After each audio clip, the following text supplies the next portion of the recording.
Next अभिक्रिया है ammonia के साथ अभिक्रिया, मतलब हमें कार्बोक्सिलिक अम्ल की अभिक्रिया किसके साथ कराना है, अमोनिया के साथ। तो देखो अमोनिया क्या होता है आपका NH3 होता है, इसके अभिक्रिया कराना है हमें कार्बोक्सिलिक अम्ल जैसे कि CH3 C double bond O OH।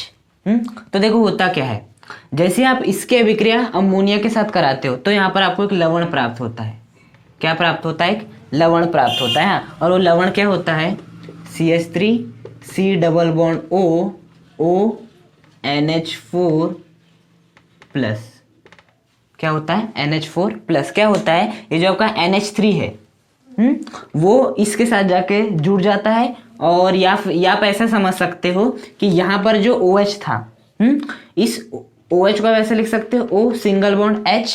क्या हुआ, यहाँ के दोनों इलेक्ट्रॉन कौन ले लिया इस ऑक्सीजन ने, जिसका इसके ऊपर क्या आ गया माइनस, और इस हाइड्रोजन के ऊपर क्या आ गया H प्लस। अब ये जो H प्लस था वो जुड़ गया किससे, NH3 से, तो वो क्या बना लेगा NH4 प्लस बना लेगा। अब ये प्लस किसके पास अट्रैक्ट होगा, माइनस के पास, तो क्या हो गया CH3 C double bond O minus NH4। इतना हो गया। अब जैसे आप क्या करते हो, इसे गर्म करते हो, क्या करते हो, गर्म करते हो, तो होता क्या है, जल का एक अणु बाहर निकल जाता है। क्या होता है, जल का एक अणु बाहर निकल जाता है। अब क्या किस प्रकार से निकल सकता है, देखो CH3 C double bond O यहाँ बच जाएगा केवल आपका NH2। हमें जल का अणु बाहर निकालना है। अब कैसे निकलेगा, ये देखो NH4 है, NH4 को हम ऐसे लिख सकते हैं NH2 H2। अब जो आपका H2 है और ये वाला आपका O निकल जाएंगे, H2 बन के यहाँ का H2 और यहाँ का O क्या बन गया, H2 बन के बाहर निकल गया, यहाँ पर O नहीं बचेगा। और यहाँ का कितनी हाइड्रोजन थी, 4, 2 हाइड्रोजन निकल गए, तो यहाँ पर क्या बचेगा, केवल NH2। तो आपको किसका निर्माण हो जाएगा, एमाइड। किसका निर्माण हो जाएगा, एमाइड का निर्माण हो जाएगा। तो जब आप कार्बोक्सिलिक अम्ल की अमोनिया के साथ अभिक्रिया करवाते हो तो सबसे पहले लवण बनता है, और उस लवण को जैसे आप गर्म करते हो तो आपका क्या बनता है, एमाइड बनता है, साथ ही साथ जल का अणु भी निकलता है। इसे आप नाम दे सकते हो अमोनियम एसीटेट। ये वाला जो है, जो आपका NH3 होता है उसे क्या कहते हैं हम, आपका अमोनिया। और जो आपका NH4 प्लस होता है इसके ऊपर क्या आ गया, आयन आ गया, तो इसे क्या कहेंगे, अमोनियम आयन। अमोनियम आयन, क्योंकि उसके ऊपर क्या है, प्लस आ चुका है, तो इसे कहते हैं अमोनियम आयन। अब इसे हम एसीटेट क्यों बोल रहे हैं, क्योंकि देखो ये कौन सा अम्ल है आपका, ये आपका एसिटिक अम्ल, और एसिटिक अम्ल से क्या बन रहा है आपका अमोनियम आयन का निर्माण हो रहा है, इसलिए इसका नाम क्या है, अमोनियम एसीटेट, और इसका नाम क्या है आपका एमाइड। अब हमें अमोनिया के साथ अभिक्रिया करानी है, किसकी, कार्बोक्सिलिक अम्ल की। लेकिन ये वाला जो कार्बोक्सिलिक अम्ल होगा, ये वाला कार्बोक्सिलिक अम्ल जुड़ा रहेगा आपके बेंजीन के साथ। किसके साथ जुड़ा रहेगा, बेंजीन के साथ। अर्थात हम अभी किसकी कराए थे हमने, कार्बोक्सिलिक अम्ल। आपका जो सामान्य कार्बोक्सिलिक अम्ल होता है चेन के रूप में, हाँ, तो उसकी अभिक्रिया कराए थे हमने NH3 के साथ। अब हम किसके साथ करा रहे हैं, बेंजोइक अम्ल, मतलब कि इसमें जो आपका COOH जो जुड़ा रहेगा वो हाइफाई लोगों के साथ जुड़ा है, जैसे कि बेंजीन। अर्थात जब आप बेंजोइक अम्ल की अभिक्रिया NH3 के साथ कराओगे तब क्या होगा, देखो यहाँ पर भी वही होता है। आपका सबसे पहले किसका निर्माण होता है, अमोनियम बेंजोएट। जैसे यहाँ पे हुआ था ना अमोनियम एसीटेट, मतलब कि लवण का निर्माण होगा। किस प्रकार से होगा, आपका benzene C double bond O और यहाँ पे हो जाएगा O NH4 प्लस। ये वाला NH3 इस H के साथ जुड़ के NH4 प्लस बना लेगा, और ये NH4 प्लस इस O माइनस के पास आ जाएगा, और किसका निर्माण हो जाएगा, अमोनियम बेंजोएट। जैसे एसीटेट था ना वैसे बेंजोएट, अमोनियम बेंजोएट का निर्माण हो गया। अब आपको क्या कर देना है, इसे बस गर्म कर देना है।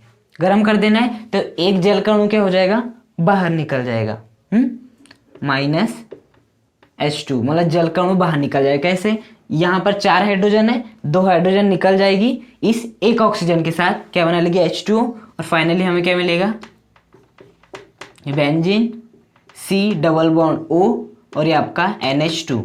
ये वाली ऑक्सीजन निकल गई, यहाँ की 2 हाइड्रोजन निकल गई, तो यहाँ पर बच जाएगा NH2, यहाँ से ऑक्सीजन भी गायब, और किसका निर्माण हो जाएगा आपका, फिर से एमाइड का निर्माण हो जाएगा। तो हमेशा याद रखना आपका बेंजोइक अम्ल हो या आपका सामान्य कार्बोक्सिलिक अम्ल को, यदि वो NH3 से अभिक्रिया करता है सबसे पहले लवण, और उसे यदि आप गर्म करते हो तो किसका निर्माण होता है, आपके एमाइड का निर्माण होता है। अमोनिया के साथ अभिक्रिया करेगा कार्बोक्सिलिक अम्ल का और एक अणु। देखो CH3COOH, ये क्या है आपका सामान्य कार्बोक्सिलिक अम्ल है, इसे कहते हैं एसिटिक अम्ल। यदि यही किसके साथ जुड़ जाए आपका, बेंजीन के साथ जुड़ जाए आपका COOH, इसे कहते हैं बेंजोइक अम्ल। अब इसका और एक भाई होता है, यदि आपका बेंजीन के साथ एक COH तो जुड़ा हो, साथ ही साथ दूसरा भी COH जुड़ा हो, तो इसे हम क्या कहते हैं, आपका थैलिक अम्ल कहते हैं। क्या कहते हैं हम, आपका थैलिक अम्ल कहते हैं। तो अब ये वाला थैलिक अम्ल अभिक्रिया करेगा आपका अमोनिया के साथ, तब क्या होगा देखना। तो होगा वही जो अब तक होता आ रहा है, यह होगा आपका बेंजीन, ये जुड़ जाएगा आपका COOH, COOH, ये क्या है आपका थैलिक अम्ल है। कौन सा अम्ल है, ये आपका थैलिक अम्ल है। अब यदि इस थैलिक अम्ल के साथ किसके साथ अभिक्रिया कराते हो आप, इसकी NH3 अर्थात अमोनिया के साथ अभिक्रिया, तो बताओ यदि आपका एक COOH है तो आपका NH3 जुड़ जाएगा, NH4+ बना लेगा यहाँ पर, लेकिन यहाँ पर कितने COH है, 2, तो यहाँ पर NH3 भी हमें कितना लेना पड़ेगा, 2 लेना पड़ेगा। तो क्या होगा आपका, ये भी जो अभिक्रिया है वो कैसी अभिक्रिया है, आपकी उत्क्रमणीय अभिक्रिया है, मतलब आपका ये बनेगा उसके बाद ये भी बन सकता है।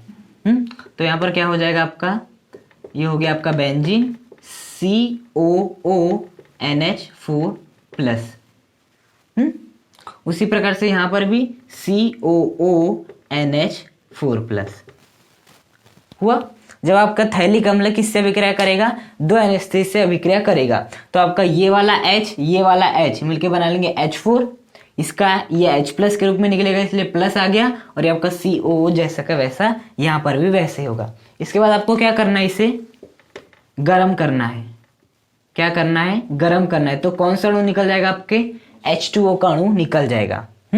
अब देखना, हाँ H2O के अणु यहाँ जो निकलेंगे वो कितने निकलेंगे, 2 निकलेंगे, क्योंकि आपके देखो ना 2 COONH4+ है, तो आपके 2 H2O के अणु निकल जाएंगे। तो यहाँ पर हमें क्या लिखना पड़ेगा, प्लस का 2H2O। कहाँ से निकलेगा, देखो यहाँ से आपका एक ऑक्सीजन निकलेगा और यहाँ से आपके 2 हाइड्रोजन निकलेंगे, तो यहाँ पर क्या बच जाएगा, CONH2। ये वाला ऑक्सीजन निकल गया, यहाँ का आपका 2 हाइड्रोजन निकल गया, तो यहाँ पर NH4 का NH2 बन जाएगा, और आपका एक ऑक्सीजन निकल जाएगा, और क्या बना लेगा, एक H2O, और यहाँ पर भी वैसे होगा CONH2, सॉरी ये क्या हो जाएगा आपका CONH2 बन जाएगा आपका, और साथ ही साथ 2 H2O अणु बाहर। पहला ऑक्सीजन इस हाइड्रोजन 2 हाइड्रोजन से निकल गया और क्या बना लिया आपका CONH2। ये वाला ऑक्सीजन 2 हाइड्रोजन से निकल के क्या बना लिया आपका CONH2 बना लिया। इसे क्या कहते हैं आपका थैलामाइड, इसे क्या कहते हैं आपका थैलामाइड कहते हैं। अब यदि आपने प्रबल तापमान दिया, बहुत ही तेज तापमान दिया, बहुत ही तेज, तो यहाँ पर होता क्या है, आपका NH3 निकल जाता है। प्रबल तापमान कराते हो मतलब बहुत अधिक तापमान देते हो, तो यहाँ से आपका कौन कौन निकल जाता है, आपका NH3 निकल जाता है। कौन निकल जाता है, NH3 निकल जाता है। और आपका बनता क्या है देखना, आपका NH3 निकल जाता है, किस प्रकार से निकलता है, देखो यहाँ से निकल जाता है आपका एक N, ये निकल गया आपका 2 हाइड्रोजन, और यहाँ से निकल जाती है आपकी 1 हाइड्रोजन। तो देखो क्या बन जाता है, CO है ये आपका, यहाँ पर भी क्या लिख दो CO। देखो यहाँ से NH2 निकल गया पूरी तरह से, और यहाँ से 1 हाइड्रोजन निकल गया, क्या बन के बाहर निकल गए, वो NH3 बन के बाहर निकल गए। अब यहाँ पर भी CO है, यहाँ पर भी CO है। अब यहाँ पर केवल क्या बचेगा, NH, तो वो वाला जो NH है वो यहाँ पर ऐसे जुड़ जाता है दोनों के साथ ही। तो इसे भी हम क्या कहते हैं, आपका थैलीमाइड कहते हैं। इसे क्या कहते हैं, आपका थैलीमाइड कहते हैं, और इसे क्या कहते हैं, आपका थैलेमाइड कहते हैं। बात वही है, बस अंतर है, यहाँ पर NH होता है, यहाँ पर क्या होता है NH2 होता है। तो जब आप थैलिक अम्ल, ये क्या है आपका थैलिक अम्ल, जो दो COH जुड़े रहते हैं, तो अब जब NH3 के साथ अभिक्रिया कराते तो यहाँ पर आपको 2 लेना पड़ता है। इसके पहले जो हुआ था ना वही हुआ, लवण का निर्माण हुआ, फिर आपने गर्म किए, जल बाहर निकला और आपका एक यौगिक बना, वो भी एमाइड है, ये एक प्रकार का एमाइड है, तो वही हुआ। अब यदि आप प्रबल तापमान देते हो, मतलब बहुत अत्यधिक तापमान देते हो, तो आपका यहाँ से कौन बाहर निकल जाता है NH3, और क्या बन जाता है आपका थैलिमाइड बन जाता है। इसका नाम क्या है अमोनियम थैलेट, इसका नाम।